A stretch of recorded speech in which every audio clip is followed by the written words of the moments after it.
Welcome to This Explainer. Today, we're unpacking a really profound, honestly, kind of mind-bending philosophy about your true identity. We're looking at the radical idea that your internal state, your deepest awareness of yourself, literally dictates your external reality. This isn't just your standard positive thinking. We're talking about fundamentally rewriting how you view the universe and your actual place within it. So think about it. We've all felt like a victim to external circumstances at some point, right?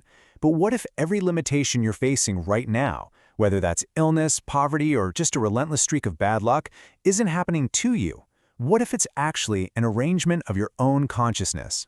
Today, we're exploring the idea that you are actually in the driver's seat even when it completely feels like you're tied up in the trunk. The source material for this comes from the incredibly dense, mystical texts of a mid-20th century thinker named Neville Goddard. Now, looking at him, he might seem like your standard, traditional gentleman, but his ideas, they were absolutely disruptive. Goddard taught that to change our destiny, we have to fundamentally reevaluate who and what we are. You simply can't change the outside world without entirely changing your internal concept of self first. Moving into Section 1, the paradigm shift, breaking the old worldview. Okay, to really grasp this, we have to tear down the traditional view of reality. We need a complete redefinition of the Creator. According to these texts, God is not some external entity sitting on a cloud passing judgment. Instead, God is simply your own awareness of being. It's the core, unconditioned I am inside of you. Before you're a man, a woman, rich, poor, you just are. That pure awareness of existing, that I am, is the actual creator of your reality. This is a massive shift, right? We're moving away from the old paradigm of fighting the world and constantly blaming external causes, blaming the economy or the weather or your boss.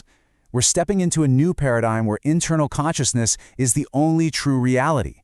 If you're experiencing poor health or a lack of wealth, the texts argued this is an arrangement of your own causal substance. Your consciousness literally declaring, I am sick or I am poor. Think of the world as a giant magnifying mirror. It just enlarges everything you are currently conscious of being.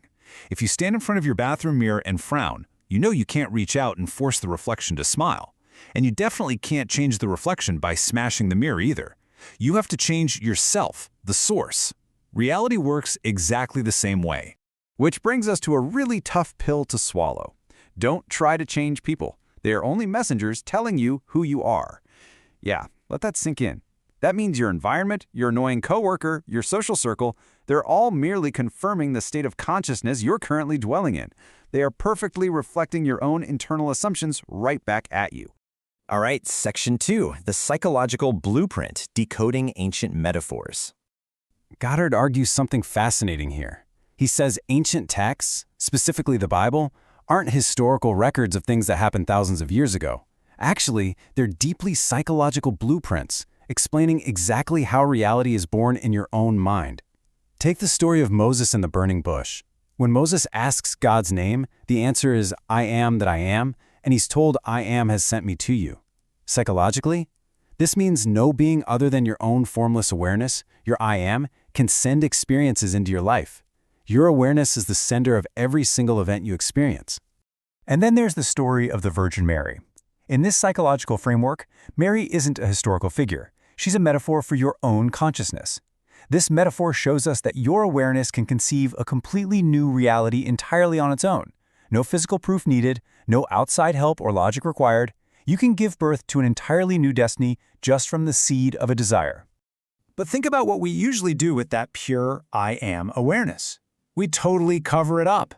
The texts call these our garments. We walk around wearing the heavy garments of I am poor, I am sick, or I am weak. But these are just restrictive labels we're slapping onto our infinite I am. And because the universe is that mirror we talked about, by wearing these garments, we literally condemn ourselves to continuously experience them in the physical world. Let's get into Section 3, changing your destiny, the practical application. So, if consciousness is the only reality and the world is just a mirror reflecting our garments, how do we actually take off those old clothes and to create a new reality? Well, first, we have to completely redefine prayer. Prayer is absolutely not a desperate plea to an outside entity. It's not begging for a favor from the sky. True prayer is the silent recognition and bold claiming that you already possess your desired state. You don't pray for things, you pray from them. The source texts give us precise psychological steps to step out of that old self-concept. Step 1. You have to completely withdraw your attention from your current problem. Step 2. Drop all your labels and enter that formless, unconditioned I am state, just the pure feeling of existing. And finally, step 3, while you're in that expansive state, you must feel the reality of your new desire as if it's a concrete fact happening to you right this very second. This is what's referred to as a psychological agreement. Ancient texts mention that if two agree on earth about anything they ask, it will be done. But this isn't about two people having a chat. The two are your own consciousness, your I am, and the thing desired, like being healthy. The exact moment your awareness and the genuine feeling of your desire completely agree and become one, boom, a new reality is conceived in your world. Now, listen close, because here is where most of us trip up. Do not speculate on how the desire will materialize. Seriously, leave it alone. Once you've felt the reality of your new state, trying to figure out the exact logical mechanisms of how it's going to arrive physically, that only breeds doubt. It yanks you right out of the feeling of already having it and totally ruins the naturalness of the state. Instead of stressing over the how, you adopt a totally new attitude. Father, I thank you. It's the ultimate expression of faith. True gratitude happens internally before any physical evidence ever appears. By giving thanks before you see it, you prove to yourself that the psychological agreement is real. This joyful gratitude acts as the invisible substance that actually clothes your unseen desire. So we're left with two completely different ways to live. You can spend your whole life waiting around for physical evidence, constantly riding a roller coaster based on deceptive external senses. Or you can do what these texts advise. Rest in the fearless conviction that the internal work is already complete. You boldly claim, it is finished, knowing for a fact that the internal shift guarantees the external result. Bringing us to our final part, Section 4, The Universe Awaits Your Command. Ultimately, the whole message of these texts boils down to this. You are the master magician of your life. The universe isn't punishing you, and it's certainly not testing you. It is a lifeless mirror, an endless ocean of potential, and it's simply waiting for your decree. Nothing appears in your world unless you've decreed it in your consciousness.